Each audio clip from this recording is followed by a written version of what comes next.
Hello everyone, I Dhananjay Gupta welcome you all on behalf of Atlanta's weekly spiritual learning. Today we are joined with Acharya Brahmadevji. Acharya will be delivering a lecture on Vedic values in the festival of Holi's today. Acharya has been giving lecture on several topics from yoga to other Vedic scriptures, universal values of universal Vedic values. He was delivering lecture on last week. You must have enjoyed that. Acharya Brahmadevji has an inclusive educational background in science, philosophy, and Darshanacharya, Vedic philosophy, and a diverse career in financial services, industry, and at Arya Sabha Mauritius. He has been a key resource person for Arya Sabha Mauritius on the universal Vedic values, yoga and meditation, interfaith and intercultural dialogue at various national and international forums. The Mauritius Council of Religions, Arya Pratinidhi Sabha America, Greater Atlanta Vedic Temple, and Hindu Center of Atlanta Yoga and Meditation Center in Kami. He is the author of numerous insightful articles on Vedic philosophy and contemporary issues in English and French. Over to Acharya ji. Om Namaste ji. Welcome everybody. Let's bring our mind to focus. Sit down straight. Close the eyes gently with the body totally relaxed. And observe the whole body being just stress-free.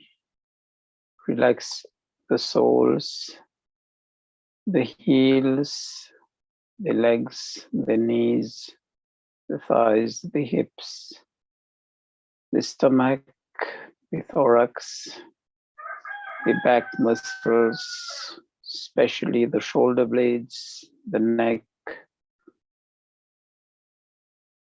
the arms till the fingertips, the facial muscles, and especially the brain region.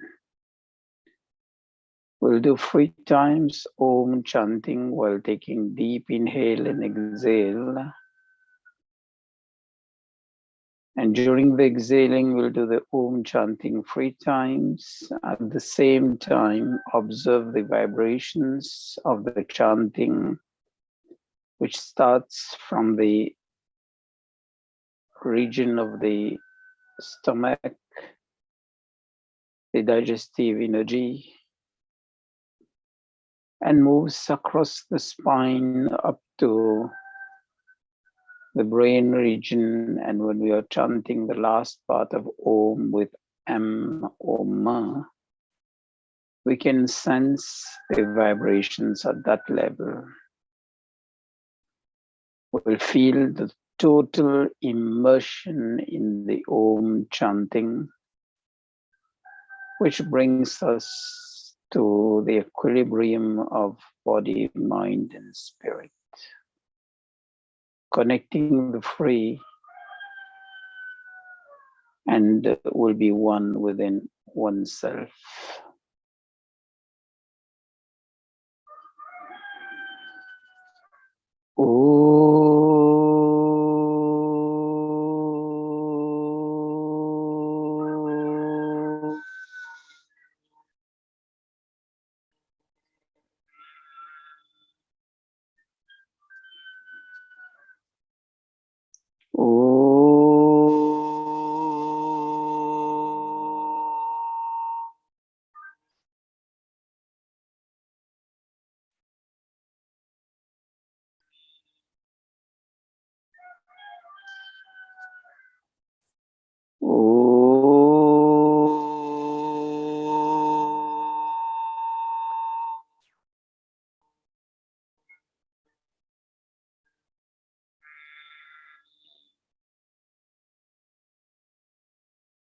Om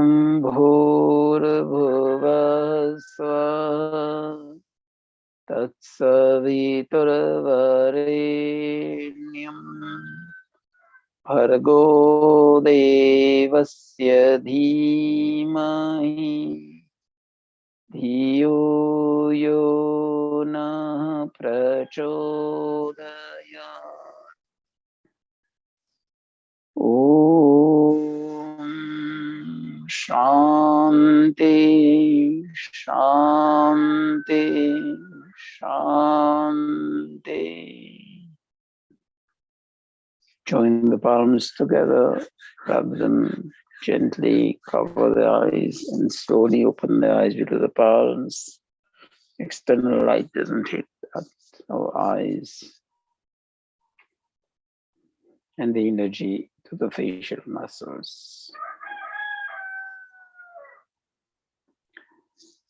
Today, the Indian diaspora across the whole world is celebrating the festival of Holi.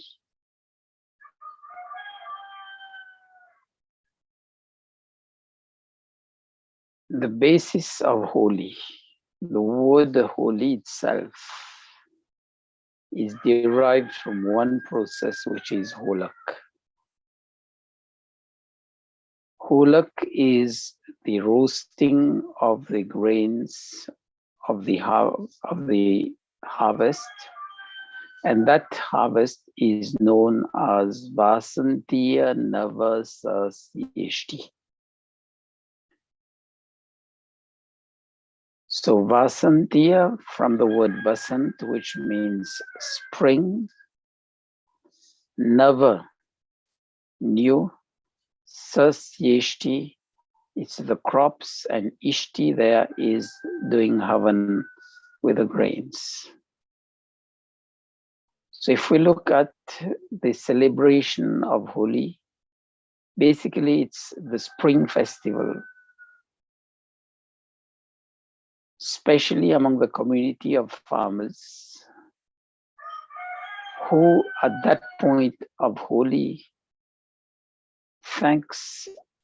It's one way of expressing our gratitude to the bounty of the nature. With the crops, remember, we are always putting one seed. That one seed gives probably 3 or 4 straws of wheat and rice, and each one probably giving some 30 to 50 grains. So one grain is giving to us about 150 to 200 new grains. This is the bounty of nature. So the community of farmers and people in general celebrate Holi to thank nature and thank the Creator, the Ishwar God, for such marvelous creation. So one thing which we can learn in there, the grace of Ishwar flowing upon us is like that. When we do good in life, it returns to us. We usually say in the words of karma, it's equal and corresponding reaction. But with the bounty of nature, we can see we can reap it multifold.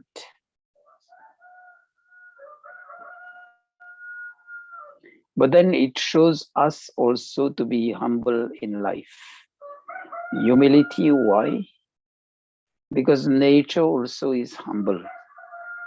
Nature with its bounty is never boasting about, look, you've given me 1 grain, I've given you 150 to 200 grains from that. We've planted one, well, for example, we've planted 1 mango seed. The tree grows and each year gives us hundreds of mangoes. But nature doesn't boast about that. And as and when the crops mature, be it wheat, be it barley, be it jowar, be it rice, as and when the crops mature, the part holding the grains just tend to bow down, teaches us humility. But spring also heralds new leaves. After the winter where most of the trees have shed off their cover, the leaves, it's new buds coming with new flowers. So that teaches us that nature is self-rejuvenating. It brings liveliness after that dull period of winter. So in the cycle of life, for whatever be the ups and downs we have, we still are hopeful that we can fare out of this situation. And look at the colors which springs bring. One, the color of the sunlight itself is different from what it was during fall and winter. Fall is beautiful because we see the colors of the leaves phasing out. But I think spring is more lively.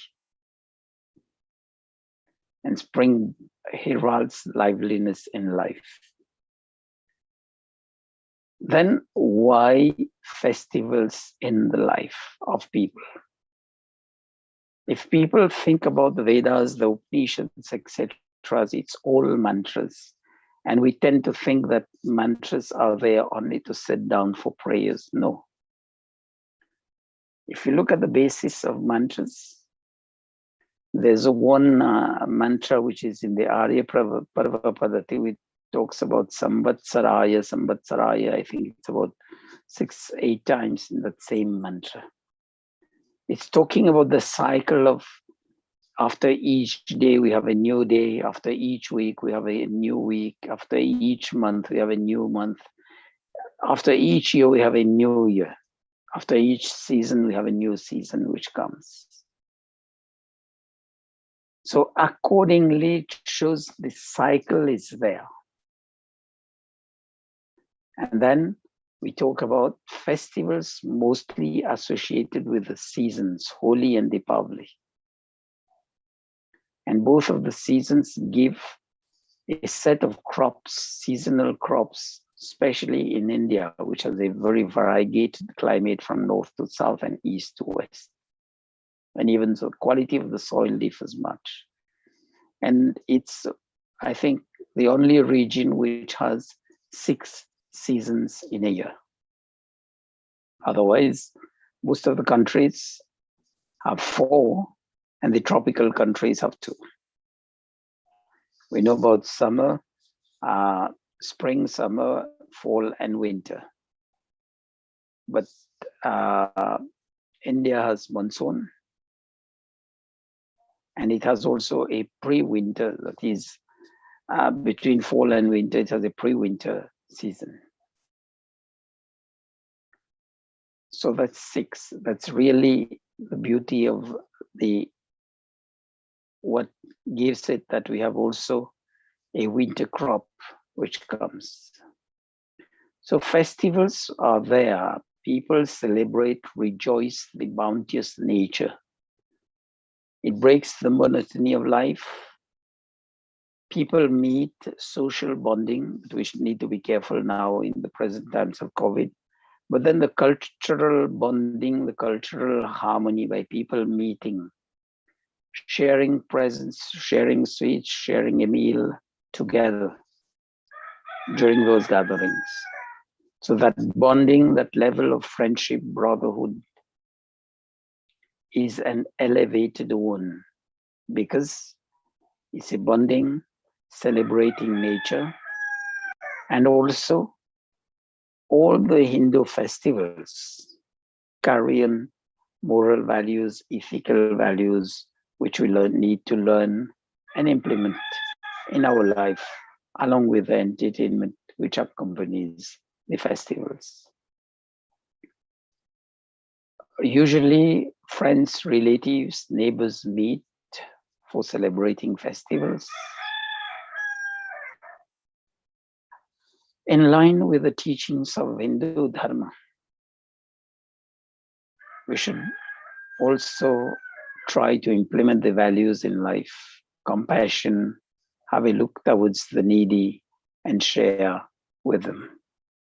And it was the tradition during the olden days when spring and Deepavali came, people had a share of the harvest distributed to the needy. So that was a way of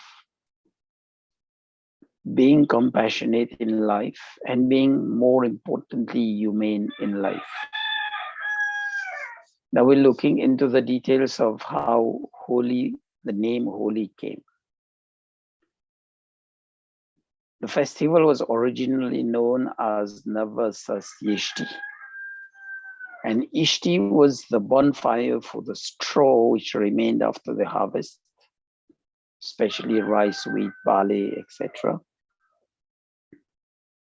And the bonfire was lit, the grains roasted, and the roasting of the freshly harvested, especially it was not yet dry 100%, freshly harvested grains were, some of them were roasted as they are. Just like if we recall, so many places I've seen in India and even across Africa, people grill the corn cob over charcoal fire. And remember, if we can recall, or if we've experienced the fragrance that comes out of roasting the grain cob. Likewise, people have been throughout the ages grilling potatoes, sweet potatoes, etc. over charcoal fire, and we can sense the fragrance that comes out of it. The roasting process of the grains over the bonfire is called holak. And the fragrance which engenders the sense of happiness, if we experience that, the satisfaction that it yields is not only, as we say, psychological, it's physical. Because according to Ayurveda, these vapors which comes out of the grains, when especially the freshly harvested grains, it removes the air blockages, reduces the acidity accumulated in our body, in the cough, the phlegm, which has accumulated in our body during fall and winter. So that's also have an impact on our physical health. And the sense of happiness, satisfaction impacts positively on our mental health. Holika is the pod, husk, or chaff of the grains.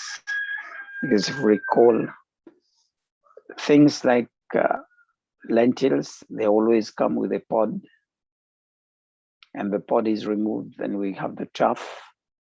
All the rice grains, the wheat grains have the husk. And that when that is grilled on fire, the husk just splits, the pod just splits, the chaff and the husk come separate. And this is what part which burns, which gives the fragrance, more of the fragrance. And the grains, when being roasted, they add more and more fragrance. And if we want to understand that, when we recall probably being in the kitchen, when we've heated oil, added spices to that, we've seen the fragrance growing, building up and filling the whole, not only the kitchen, but the house. And if we don't have proper ventilation, it's too much to bear. So that's the relationship that we have. And the grains, when they are roasted and comes out beautifully, people share that. Those grains are known as prahalad.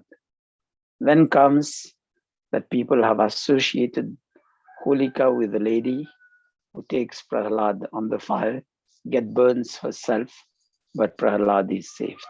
So the husk, the chaff burns, splits, and the grains come out. We have it for proper consumption. And the roasted grains are also known to be health promoting. So the bonfire in itself was the Ishti process.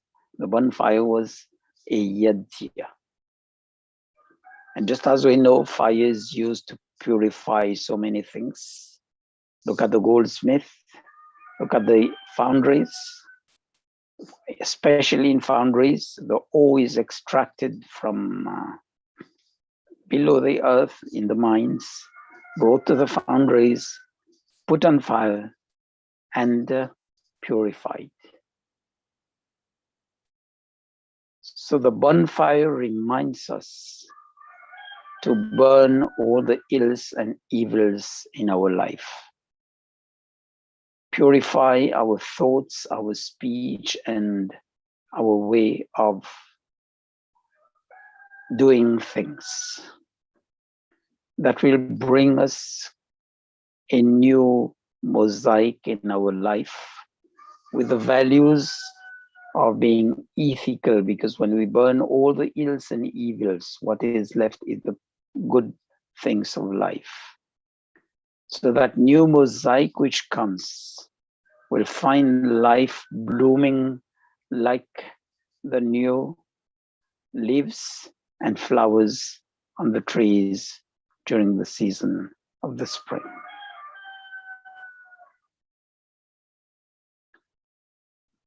Usually in the olden days, during the Vedic Hindu era, people added ghee and other medicinal herbs, just as we do in Yajna, in Havan.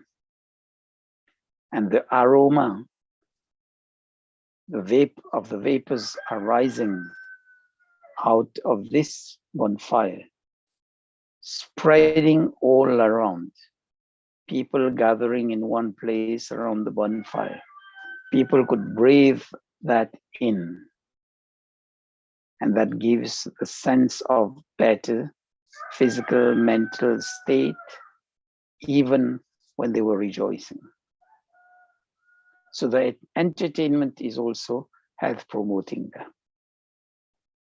That's the beauty of the cultural part of our festivals.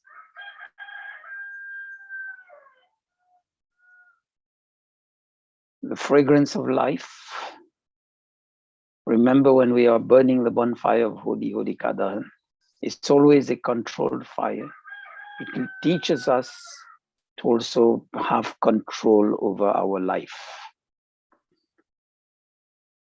I usually tell people controlling our life, often we say that, no, things are beyond control. Okay, when it's not our actions, it's the actions of others and actions of nature that is beyond our control. But how I react or what I do is within my control. So if we treasure that attitude of self-control, we'll go into one which we learned during my tenure, my studentship at the Darshan Yoga Mahavidyalaya. Swami Vivekananda Parivrajak, who is the Pracharya there, he used to tell us, you have phrased 2 sutras, each of 3 words. Whenever you face adverse situations or adverse reactions from people, just let it be. Koi baat nahi. So with the attitude of koi baat nahi, will not lose our self-control, will be level-headed. But then there's a risk.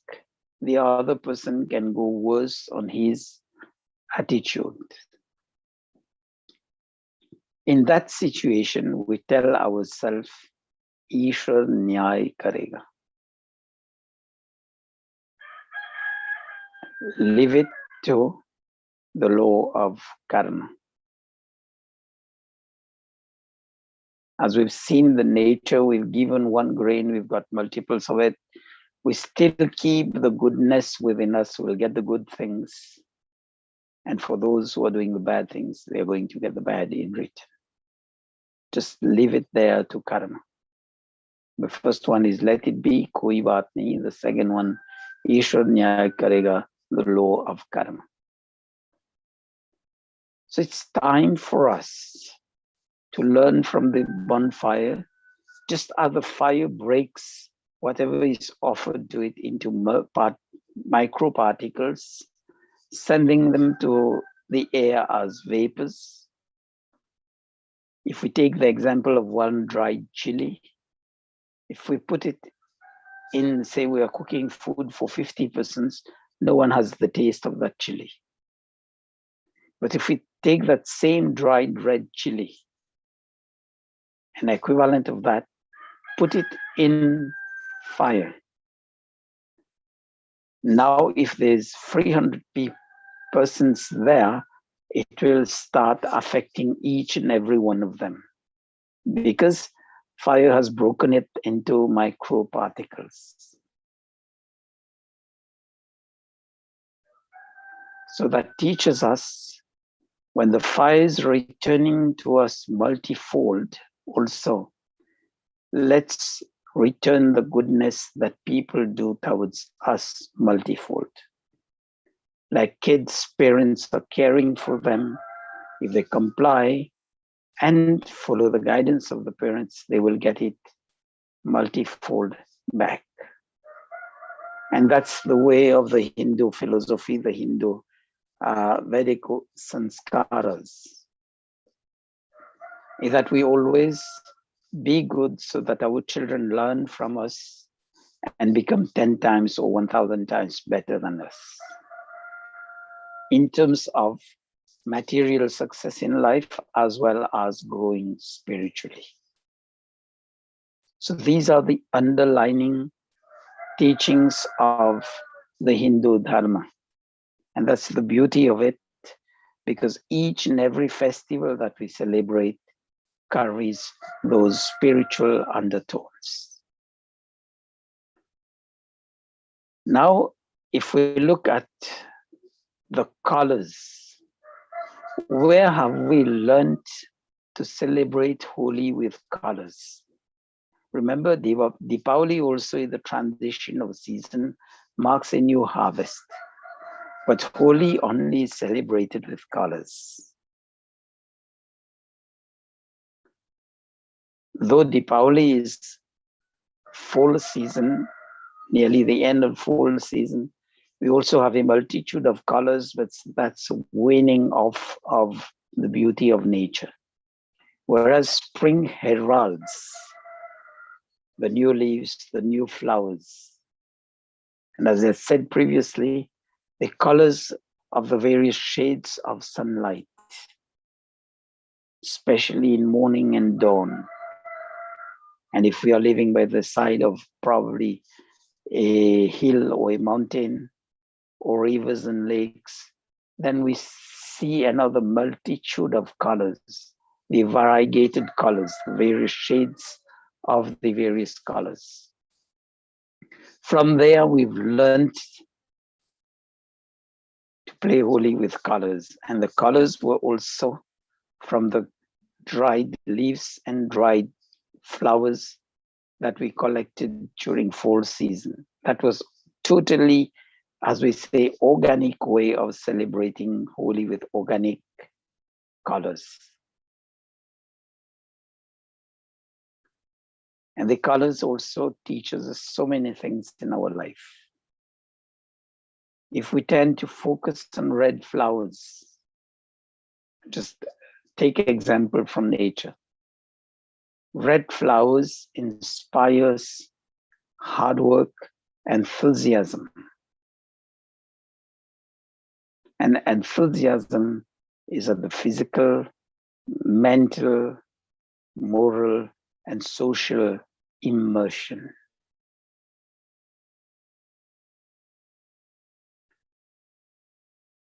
I remember especially when we have there's one tree which especially starts blooming in spring. It's the flame of the forest. We have various shades of red and orange there. But the red one always inspires, if we focus on that, it inspires enthusiasm. It's energetic. And the various colors of the orange flowers shows determination and liveliness. Then the yellow color that we see in nature in terms of flowers, in terms of sunlight, inspires wisdom, leads us to connect to the bounty of nature, and brings sunshine, adds sunshine to our life. Not only in terms of the physical sunshine, but brightening our lives in whatever we do, whether it's for our own self, for our family, for our friends, for our relatives, for society at large. We always tend to look at the brighter side of life, and that is the yellow color in our life. And the green, we started with the new leaves on the trees. And with the northern hemisphere, with the oak trees, big trees, we usually see that the green inspires us. Faith that after each dull period in life, we always have the vitality which comes back. We always have faith. And that faith, if we apply it in life, we'll never lose hope. We'll always be serene, we'll be creative, and as we say in management, we'll always try to be out of the box to solve our problems. And blue, associated to the sky and the waters. So look at the limitless sky. That shows us that our potential is limitless. And even when we go to the sea, we see the horizon. Even if we are living in a landlocked area, but when we have the fields open, we can't see beyond a certain distance. So that's also a horizon. That gives us the larger picture, the potential that we have. And the potential that we have is in terms of our lung usage and brain usage. The normal breathing that we do is only using about 15–70% of our lungs. And the normal average person uses about 8% of the brain. So if we do yoga and pranayama, the bundle of physical exercises and breathing exercises, along with the practice of meditation, will lead us to unfold that potential, just as we see the potential of nature unfolding itself during spring. So let's try to bring those true colors in our life. Not only celebrating Holi physically as entertainment, but also bring those spiritual undertones in our daily life. If we'll do that, we'll meet what our elderly were always thinking about. The concept of festivals is to renewal of connecting with nature, connecting with people in terms of being human beings, and boosting up everything. Even the association of the process of Holak, Holika, and Prahalad from the grains to mythology. It shows to us the tyrant king Hiranyakashipu, who boasted himself to be God on earth. But we see the son Prahalad, even as a young kid, standing against the injustice that is being done by his father on the other people in the kingdom. Do we have the courage to do that in our life? When we've done something wrong, we acknowledge that and we pledge to correct our life. And for whatever things we've done good, just be like the bounteous nature, try to render it multifold again with goodness. And when we see Holika with the boon, that fire would never burn her, but she just becomes like the Holika of the grains and burns. That's the sacrifice we need to do to protect goodness in terms of Prahalad being the good son, being the good person, but also Prahalad being the grains there in the process of the harvest festival. So that also teaches us the beauty of Hinduism. The stories which are associated there are always inspiring. Holi mainly is the celebration of goodness over evil. If we go accordingly and put ourselves on the same footing, take it from the harvest festival or from the mythology point of view, teaches us to live life according to dharma, righteous living, to earn also righteously in line with the bounty of nature, to enjoy also righteously. There are 13 ethics, 13 norms. Enjoyment is not forbidden within the Vedic Hindu culture, but we have to keep within certain framework, always be ethical in those things. That is growing kindness, growing friendship, growing love between all those people whom we bond with. It's also time to be compassionate, to be forgiving. And the sense of forgiveness is not that when we forgive somebody, it writes off the wrong that he has done. No. But it gives us the sense that we don't feel hurt and don't feel that burden of the hurt on us. We just relieve ourselves mentally from that situation. So it helps us itself. So the values of Hindu Dharma are well to be adopted, and each and every festival within the Hindu Dharma has that bearing in our life. And if we live life accordingly, I think we'll not celebrate for one day, but we'll celebrate, as we say, 24 hours a day, 7 days a week, and 365 days a year.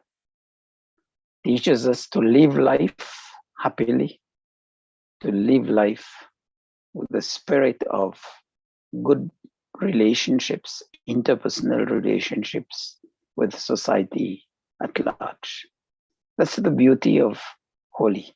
And that's the real colors that we need to add to our life. So I think we are nearly by the time. So if there are any questions, that's fine, I'll be able to take them. Otherwise, let's look into the closing. And questions always can be sent on Facebook Messenger at Hindu Center of Atlanta or through email, hinducenterofatlanta@gmail.com. Thank you.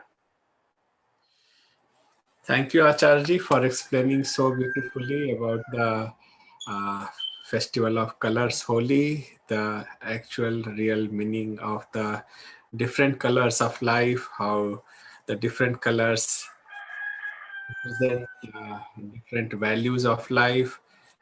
Like you explained each and every color, what the red color explains, and the yellow colors and green colors, and so on, and blue colors. So thank you for your continued support for us every week. Just to remind all the viewers here, on every Friday we have the program for the kids and young youth at 9 p.m. where they learn some Vedic mantras and their meaning and learn from some stories. And on every Saturday morning, we have a weekly satsang at 10:30 to noon. And on Sunday, the spiritual learning for the adults at 9 p.m. to 9:45 p.m.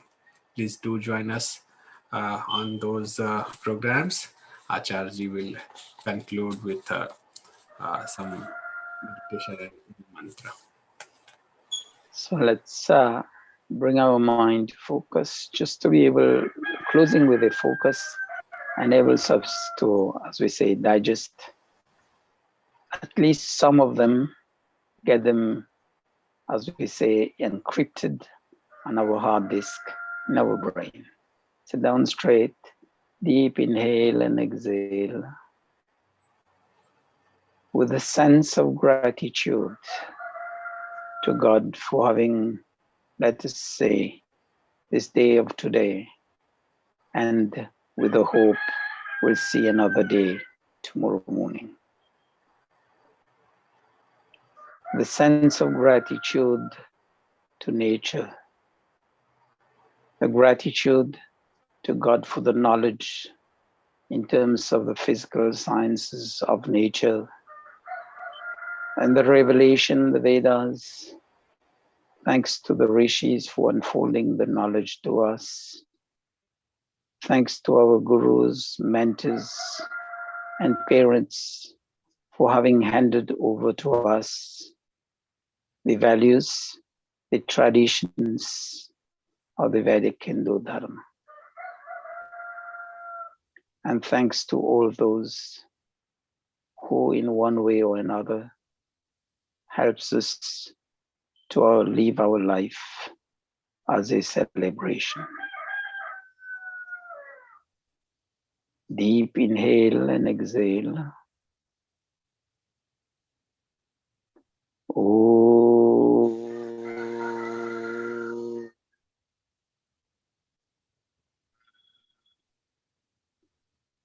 Holi Abhinandan, happy Holi to all. Let's join our palms together, rub them gently, cover the eyes, and open the eyes slowly, transferring the energy to the facial muscles.